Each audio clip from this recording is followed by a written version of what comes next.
sikap Bismillah untuk memastikan pencapaian murid dapat ditingkatkan. Dari sini kita dapat mengesan pelajar yang tidak ada buku. Di sini juga kita dapat mengesan pelajar yang di bawah PA, baru rekod 1, 2. Okey, dan kita dapat kemas ini sebab Bismillah lebih kepada spot check. Okey. Dan sekolah saya ada asrama. Jadi setiap kali waktu prep yang mana AJK PSS bertugas, kami tak sekadar jaga je lah untuk melaksanakan aktiviti dalam semasa kami bertugas. Tapi sebab warden lah, tapi guru yang bukan warden dia bertugas di asrama, jadi AJK PSS melaksanakan program nilam. Salah satu rahsia pelaksanaan nilam ni adalah kepimpinan sekolah. Jadi bila kita buat pelbagai aktiviti, kita mesti melaporkan kepada kepimpinan sekolah pencapaian data nilam. Jadi PK Koko sangat memberi penekanan kerana mereka ingin merekod data nilam dalam PJSK. Jadi pencapaian nilam pelajar dibincangkan dalam mesyuarat kurikulum dari segi pelaksanaan, dari segi dapatan untuk PJSK dibincangkan dalam mesyuarat kurikulum, dan GPM memang kena bagi pelaporan macam dialog prestasi mata pelajaran. Ini yang dilaksanakan di sekolah saya. Dan supaya nilam lebih menarik, kami juga mengadakan marathon. Kita bagi tempoh rekod nilam, kita bagi hadiah. Kemudian nilam dilaksanakan secara bertema. Maksudnya kalau minggu sukan, pameran bertema, kita juga minta mereka merekod nilam tentang gaya hidup sihat. Kita jemput Jabatan Kesihatan untuk membuat pameran. Kan dia bawa segala bahan, poster, brosur, semua tu boleh rekod dalam nilam. Baru ni kita buat kenaan dengan nilam kerjaya. Panggil polis, bomba. Memang polis bomba tu memang proses perempuan. So bayangkanlah abang-abang polis, abang-abang bomba semua. Memang sangat. Saya tak pernah jumpa lagi cikgu budak-budak bersemangat tanya saya banyak soalan. Sebenarnya orang buat nilam, tapi fahamlah budak sekolah perempuan kan. Jadi bila datangkan kerjaya, doktor dan sebagainya, mereka mendapat pengetahuan lain dari yang lain. Tapi last kali bahan yang dipamerkan, brosur dan sebagainya, mereka dapat dalam nilam. So nilam is very fun. Kita ubah sesuai konsep tu. Baru ni sebelum saya datang ke sini, pelajar pengetahuan saya kata Zoom kita tak buat lagi tentang permainan tradisional. Jadi otak saya kena siasat, otak saya perlu berhubung dalam slide, dalam very lagi kan macam mana nak buat hari permainan tradisional yang end up sekali dengan kalau kami buat program Radio Rasul pun buat pameran dan sebagainya, pelajar bergerak memang akan bawa betul nilam dan mereka melihat aktiviti nilam sambil yang menyebabkan not just see and read and write. Dan nilam juga dilaksanakan pada waktu co-curriculum di mana kami melaksanakan fun walk with a book. Itu sebab kita sejam tak cukup cara saya. Fun walk with a book di mana kita biasa masuk maraton kan? Kemudian kita masuk treasure hunt dan sebagainya. Tapi fun walk with a book mereka berjalan tulis pula, mereka perlu melalui beberapa checkpoint dan checkpoint itu tugasannya mereka dalam nilam. Memang sangat menarik. Alhamdulillah dilaksanakan pada waktu curriculum. Kita ada bookcation dan juga program relief di nilam. Jadi pelajar ni bila terlibat macam-macam, kita bagilah pengiktirafan. Dan pengiktirafan itu perlu diperbanyakkan bukan saja pada pelajar yang merekod nilam, tetapi guru yang kelasnya merekod nilam terbanyak.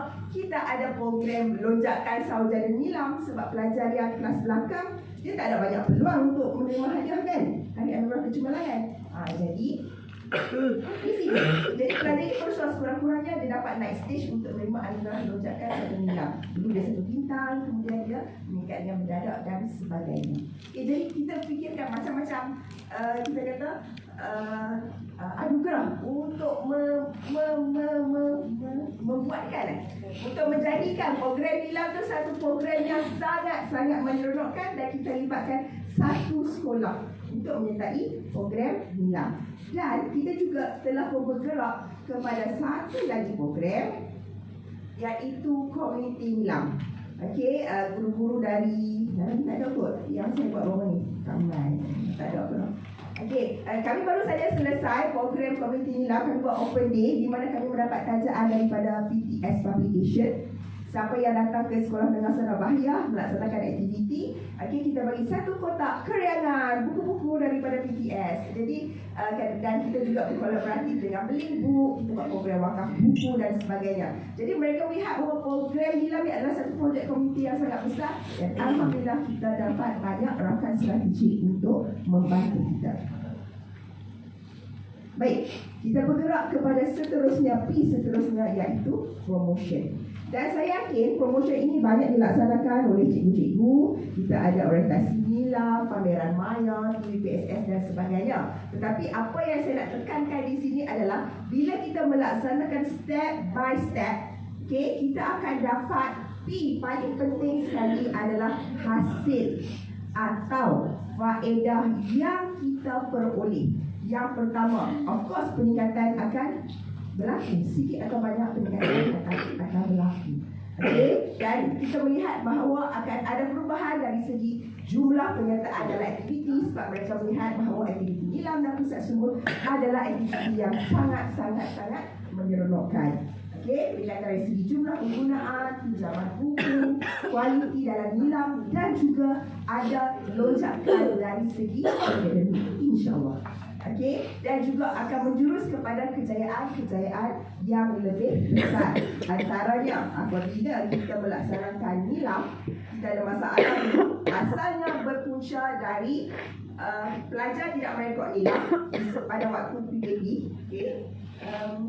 Kita telah menghasilkan kit MBS. Dan ini adalah kejayaan-kejayaan yang telah kita godol, kita dapat, iaitu tingkat emas kolokvium, amalan terbaik Pusat Sumber, okay, tingkat emas dan pembentang terbaik kolokvium Guru-Guru Cemerlang, dan yang terkini adalah anugerah Gold Award kajian tindakan di peringkat antarabangsa.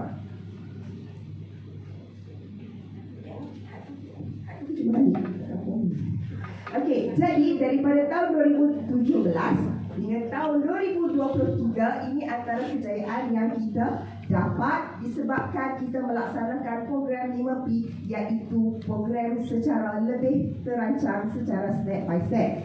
Dan yang antara yang besar adalah kejayaan PSS pada tahun 2019, kejayaan PSS pada tahun 2020, okey, antaranya. Dan juga ini juga kejayaan PSS pada tahun 2020 kerana kebanyakan yang telah dilaksanakan, amalan terbaik ini telah pun dikongsi dalam buku-buku tim PSS idaman. Angkat tangan siapa ada buku semua tim PSS idaman. Dan berita gembira, kami baru dapat dana penerbitan daripada DBP dan akan baru siap buku tips membangunkan pengawas PSS idaman. Kita akan bagi berapa peratus kot secara percuma kepada GPM yang diraja oleh DBP. Tak tahu nak bagi kat siapa. Okey, dan ini adalah kejayaan terbaru. Okey, suka untuk saya kongsi, bukan kejayaan peribadi sebenarnya. Sebab semasa pengumuman, mereka prank saya sebab saya tak layak kerana saya seorang library teacher. Bila anda menjadi library teacher, katanya saya tidak memberi impak pun kepada murid di dalam kelas. Okay? Jadi kita fight bahawa sebenarnya menjadi seorang GPM itu dapat memberi kesan yang jauh lebih besar daripada four wall kita kat sini. Kita bergerak ke luar sekolah dan kita bergerak ke komuniti. Jadi saya difahamkan kita kata penilaian ini merupakan satu iktirafan besar kepada library media teacher, sebab sebelum ini memang mereka menolak permohonan guru-guru yang tidak mengajar di bilik darjah. Saya belajar juga, saya kata 18 waktu bahasa Melayu, tetapi title atau label saya sebagai GPM tu setelah masa penilaian tu ditanya beberapa soalan. Okay, tapi bagi saya ini adalah satu kejayaan untuk membuka mata kita bahawa GPM itu dapat memberi kesan yang lebih besar kepada pembangunan sekolah, pembangunan pusat sumber secara keseluruhan. Baik, are you okay semua? Okay. Hello. Hi. Hi. Macam tak cukup tenang kau. Saya tak nak balik dah ni. Okey, alhamdulillah seperti mana yang dirancang dah bagi tahu 5P. Sekarang kita masuk rahsia membangunkan PSS Cemerlang. Okey, semua ada masih ada dengan saya? Ya. Okey, PSS. Mana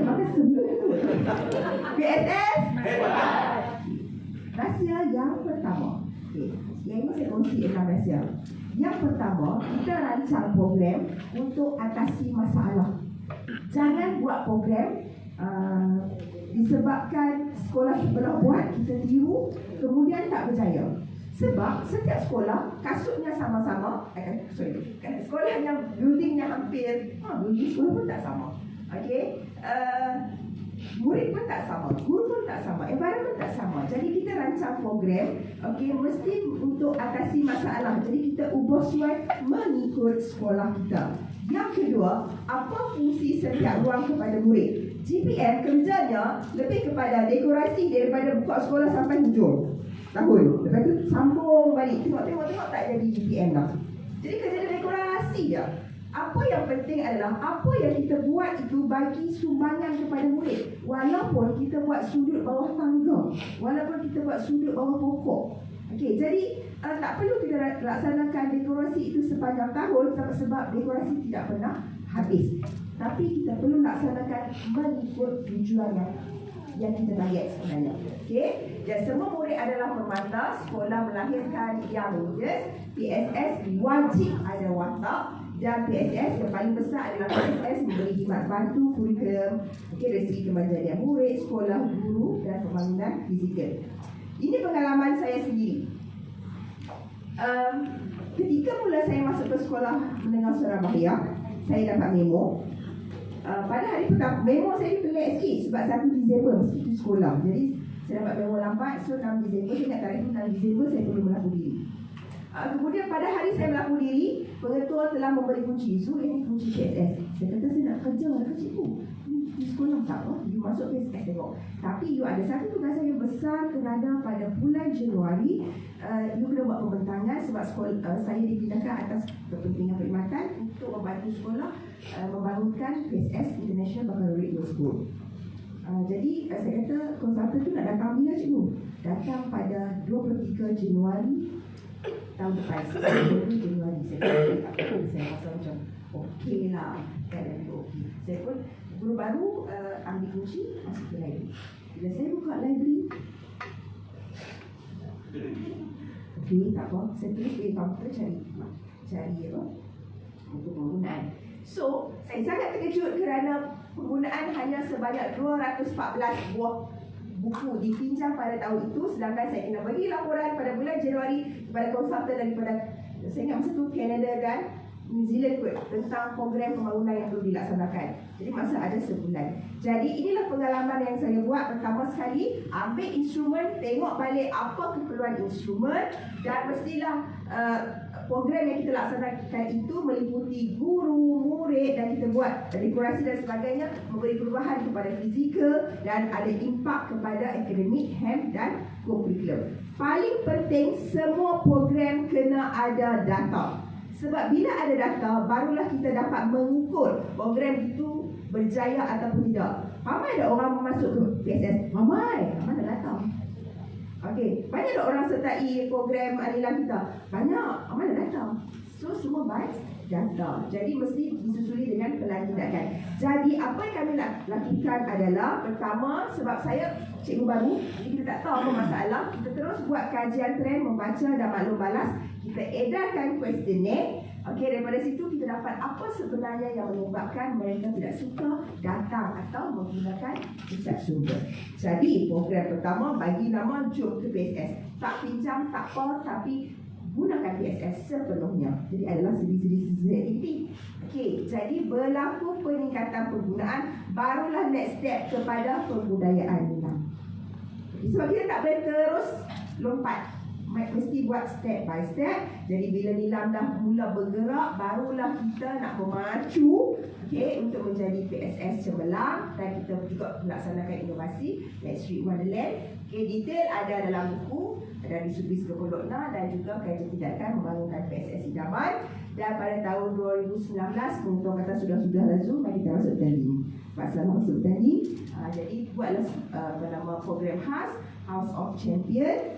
Dan kemudian apabila kita menang, kita berkongsi dengan pengawas PSS, dengan rakan-rakan guru PSS yang lain, melalui program PSS Ambassador dan teruslah the next dan sebagainya. Jadi apa yang nak tekankan di sini adalah kita mesti buat step by step. Kita fokuskan kat mana kita nak buat pusat sumber kita tu. Itu yang penting. Sebab bila kita tak ada frame, main frame tu memang kita tak tahu lah PSS itu nak ke mana dan sebagainya. Rasa yang kedua adalah apa fungsi setiap ruang. Macam saya maklumkan, kami di Bahia memang old school. Memanglah old school. Sekolah perempuan pertama Melayu di negeri Kedah. So bayangkan betapa oldnya. Okay. Jadi dari segi fizikal memang susah untuk kami menang. Okay. Sebab di sekolah lama banyak masalah kerosakan dan sebagainya. Macam orang tua lah, defect foundation banyak kali pun tak melihat ketuaannya. Okay. Jadi apa yang kita buat adalah kita fokuskan kepada ruang. So apa fungsi setiap ruang kepada murid? Dan setiap ruang itu digunakan untuk apa? Dan setiap ruang itu mestilah ada penekanan kepada aktiviti kolaboratif, communication, pemikiran kritis, komunikasi, pembinaan karakter dan sebagainya. Okay, walaupun ruangan itu sempit. Begitu juga dengan sekiranya kita ada rangkaian sumber. Okay, dan kalau boleh, bukan kalau boleh lah, janganlah buat dekorasi yang membazir. Kita nak return on investment. Duit tak ada, kemudian kita bubuh hiasan yang tak perlu. Biarlah hiasan itu impact balik kepada aktiviti pembelajaran di bilik darjah. Okay, supaya setiap duit PCG yang dilaburkan itu ada return on investment balik kepada murid-murid kita. Dan begitu juga dengan PSS secara maya. Apabila berlakunya PKP mempercepatkan proses pendigitalan. Rahsia yang seterusnya. Hello. Hai. Hai. Hello. Alhamdulillah. Okey, seterusnya kita pergi kepada rahsia yang ketiga. Semua murid adalah permata. Salah satu tips di Sekolah Menengah Sarah Bahia adalah pelajar pengawal PSS kita tak lantik, sengaja tak lantik. So kita buat macam mana? Kita jemput mereka secara sukarela. Sebab kerja pengawas PSS tu, cuti sekolah pun kena buat aktiviti malam pun cikgu sudah telefon. Okay, saya buat demam dan sebagainya. Jadi kita nak orang yang volunteer yang sanggup masuk sebagai pasukan kerja. Jadi kita dapat multiple intelligence students sebenarnya, tapi kita anggap mereka sebagai permata. Jadi program yang kita buat itu melibatkan pelbagai skill. Okay, dan kita pastikan bahawa aktiviti yang kita laksanakan itu melibatkan critical thinking, creativity, communication, collaboration dan karakter. Dan of course ikut aspirasi apa yang perlu dilaksanakan di peringkat dasar dan kemudian pendidikan. Kenapa? Apabila kita buat paper, apabila kita buat presentation, kita dalam satu hala tuju. Bukan kita syok-syok sendiri di sekolah. Okay, dan murid yang kita latih itu dapat memberi impak secara holistik. Dia seimbang dan sebagainya. Sebab kita melihat kemenjadian pengawal PSS itu sendiri. Contoh kita buat liputan TV PSS. Saya masih ingat lagi yang gambar kecil tu kru TV PSS saya. Dia orang dapat buat liputan program keluarga Malaysia yang kerajaan yang lama tu, masa Perdana Menteri yang lama. Saya memang tepuk dahi, cakap Allah, saya memang tepuk dahi. Dia masuk dalam bilik tu, ada kru TV3, ada kru RTM, lepas tu bernama. Tentu dia pakai tag Bahia TV. Assalamualaikum tuan, kami daripada Bahia TV, tempat kami di mana saya tepuk dahi. Kami siapa? Nak minta. Belajar Ustaz Fakrul dalam masa tu. Ustaz Fakrul pun tak boleh masuk, Ustaz kan? Anak murid sana kat sampai kat dalam tu. Dia pun kesianlah budak mana dia bagi tempat. Padahal di tempat liputan dia punya interview orang tu adalah tempat RTM. Sekali dia orang yang interview RTM. Padahal tempat tu tempat RTM. Pelajar-pelajar ni pada kelas belakang sebenarnya. Dia orang berani.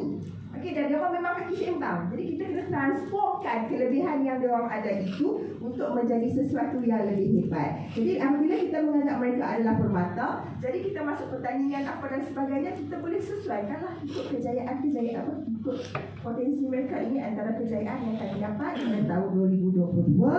Ini antara kejayaan yang kami dapat pada tahun 2023, dan yang terbaru Alhamdulillah mendapat Second Isa Widya Award, Outstanding Award School semasa MSU National Ipohan Challenge. Okay? Dan rasa yang ketiga adalah PSS adalah tempat melahirkan young leaders. Mereka ini adalah orang yang memang kita kata mungkin sekolah tak pilih, tapi mereka ada potensi yang sekolah tak nampak. Sebab dia orang yang datang volunteer. Jadi kita mesti memastikan melatih mereka mengikut 4K, creative, creativity, communication, collaboration, ada nilai. Kerana kita kena ingat bahawa 10 tahun lagi, ataupun tak 10 tahun lah, 2-3 tahun lagi, banyak skill yang kita ajar secara akademik itu dah tak ada lagi dalam pasaran kerja. Mana maksud saya? Okey, contohnya kita mengajar pelajar kita menjadi content creator. Untuk maklumat sekarang, content creator adalah bidang yang sangat luas, sangat besar dan perlukan pekerja yang banyak. Jadi biasanya pada kelas dah ada seperti yang kita. Jadi memang pengawas PSS memang akan ambil posisi yang penting, tapi memang boleh. Syukur alhamdulillah, pengawas PSS saya kebanyakannya bila dah keluar sekolah dengan keputusan yang taklah straight A, tapi dapat A, B, dan sebagainya. Tapi mereka dapat scholarship sebab mereka biasa berhubung dengan orang. Mereka biasa di-interview, mereka biasa hidup dalam tekanan dan sebagainya. Jadi scholarship yang kita kata special peluang tu majoriti memang pengawas PSS dapat. Dan yang bestnya, kadang-kadang betul-betul kecil mereka dapat sebab mereka bukan ada berkasihan. Jadi ini yang kami buat universiti, dan antara program yang kami laksanakan adalah PSS Ambassador dengan trademark kami melatih duta PSS. So program kami yang terbaru adalah pada bulan Oktober 4 Oktober yang lalu, kami telah membuka pintu PSS kepada 54 buah sekolah. Sebenarnya sekolah minta banyak lagi, tapi kami mampu takat 500 ya sebenarnya. Bayangkan melatih pegawai PSS 500 orang datang ke sekolah. Kami buka pintu PSS, dilatih oleh anak-anak PSS ini menggunakan trademark. Kita ada modul-modul. Jadi kami melatih duta PSS. Jadi pelajar ini apabila diberi peluang melatih anak-anak ataupun sahabat-sahabat yang lain, mereka bercakap dalam bahasa yang sama, dan saya melihat bahawa lebih berkesan pelaksanaan khusus kepimpinan pengawas PSS. Lagi satu, budak-budak ini dia seronok. Jadi macam dia proud kan, dia cikgu bila kita nak melatih pelajar sekolah, especially yang datang tu daripada sekolah-sekolah rival kan, macam ni di Sdn Bhd. Kalau dapat latih pelajar college, pelajar sekolah sekolah tu dia punya saya tak wow bising tu sakan kan. Okey, seterusnya, rahsia seterusnya adalah PSS mesti ada watak. Okey, PSS mesti ada watak. Apabila kita ada watak, kita senang nak membawa ke mana hala tuju pusat sumber kita. Dan sebenarnya yang kubikal watak ni bukannya PSS watak SMP Sdn Bhd tu, PSS akademik tu diberi sendiri oleh GPS. Saya pun tak tahu mana boleh sebut SMP Sdn Bhd ni PSS akademik yang mungkin sebab kami laksanakan ni lah pun merentasi kurikulum, even game pun end up dengan kurikulum. Kami ada inovasi, Let's Street Wonderland pun end up dengan kurikulum dan sebagainya. Jadi mereka meletakkan bahawa PSS Sdn Bhd adalah PSS akademik. Dan ini antara aktiviti yang kami laksanakan. Let's Street Wonderland merupakan inovasi yang telah memenangi berbagai anugerah. Kita pernah mendapat iktirafan padu di mana kita turn up persitaran sekolah sebagai satu Wonderland. Okey, tapi mereka bermain sebenarnya. Dan kita pernah buat showcase kepada universiti-universiti. Ada lecturer, profesor yang masuk main tu, dia masuk satu kios dia. Dia tak berani masuk kios yang berikutnya. Masa dia kata tak baca buku sains tingkatan 2. Sebab budak yang ajak tingkatan 2, minta maaf doktor, balik baca buku lah budak pun. Okey, sebab bukan apa, dia suruh labelkan apa teori kot bahagian kelima kot dan sebagainya. Yalah, dia pun tahap tinggi tu kan. Tapi ini sebenarnya melatih murid berfikir. Kita tidak mengajar dalam bentuk permainan. Kita ada santai ilmu, hilang gemilang dan kajian tindakan. Dan sebenarnya program community apa dilaksanakan di Sekolah Menengah Sdn Bhd, kita ada program community hilang tu telah pun dihasilkan, ditulis dan dibentangkan di dalam pengurusan kepimpinan di IAB. Okey. Dan rahsia yang seterusnya. Okey. Yang terakhir adalah apabila kita buat step by step, okey, kita rancanglah supaya PSS itu dapat memberi impak kepada murid, kepada guru. Bila kita buat dekorasi dan semua, of course bangunan fizikal, dan kita laksanakan banyak perkongsian pintar. Dan suka untuk saya maklumkan di sini adalah pada peringkat awal program House of Champion ni program PSS dia. Tapi apabila program-program ini, kita nampak kan ada aktiviti yang kita laksanakan untuk murid, guru. Tak nampak? Okey, guru kita laksanakan kajian tindakan, guru bestari dan PLC, kemudian kita buat pembangunan fizikal dan juga perkongsian pintar. Program ini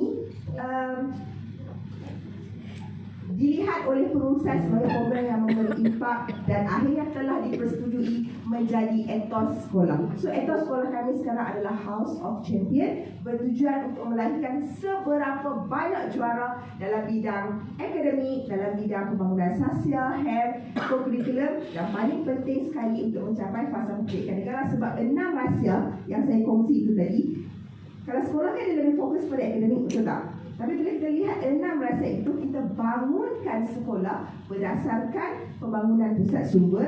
Jadi sebenarnya itulah yang dihasratkan oleh falsafah pendidikan negara. Jadi slogan kami adalah Rising to the Challenge, Building Champion. Jadi inilah rahsia, 6 rahsia pembangunan pusat sumber sekolah. Okay.